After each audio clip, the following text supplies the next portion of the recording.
So obviously the mean is to find the average.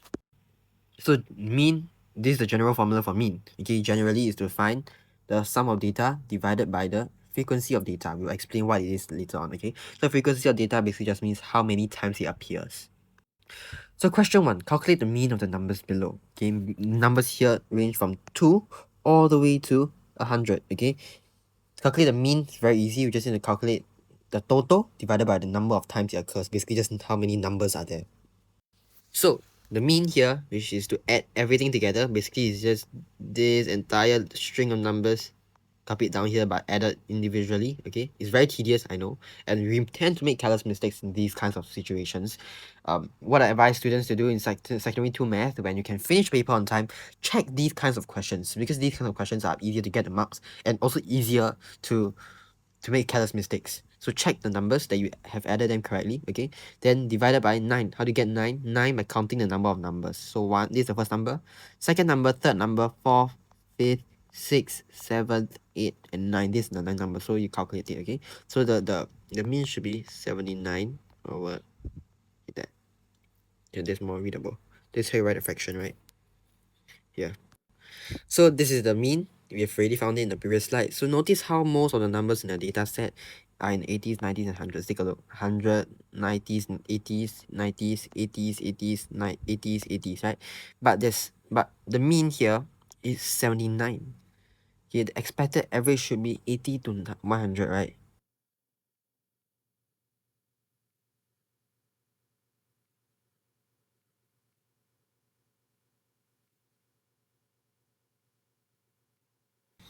So you see, this number 2 over here, okay, is actually an outlier which skewed the data. Everything here is so high. And then there's a 2. So it's just, for example, in a class, there's a class of 40 students, for example, okay? 40 students, okay? 39 of them scored A's, okay? 1 scored a E, which is very, very bad, okay? So it will pull the whole class average down, okay? Some may say they may pull it down to a B, class average of a B, or even a C, okay? But it depends on the severity of the E, okay? How badly the students have done. That's why many of the teachers often say, if there are people who do badly in class, the class average will be put down. This is what they mean, because they are outliers which will skew the data.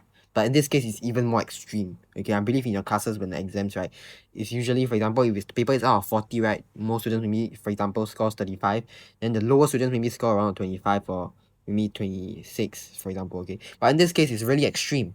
Out of 100, people are scoring 2, or numbers are ranging from 2 to 100. So this is much more extreme, so the outlier will be the outlier is more extreme, and the data will be skewed even further than expected.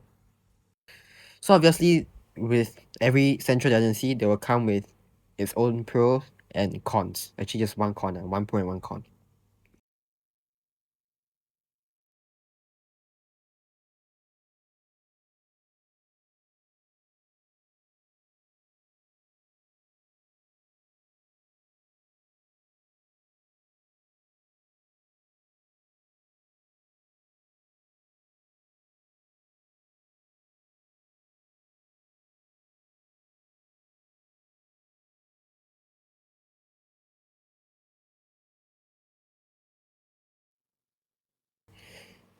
So the pros of mean is that all data is included in the calculation, because when you calculate mean, okay, you have to include all data by adding and summing all of them together.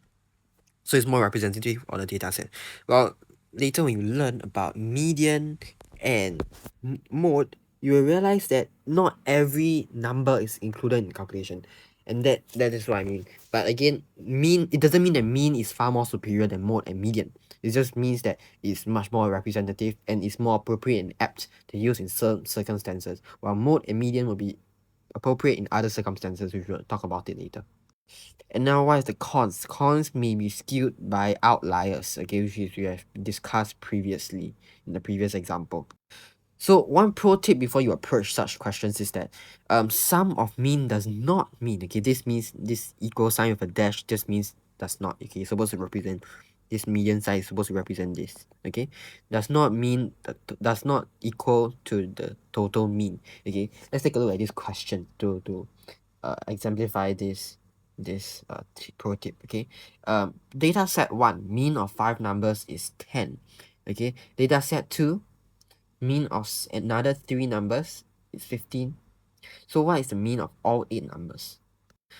Well, for many beginners, the wrong method used would be to add the 10 and 15 together and then divide it by 2, okay, to get the mean. But this is the wrong method, okay? What we are teaching here and what I'm trying to show is that the correct method should be the sum of the data. Again, let's go back to the original formula for mean, sum of data.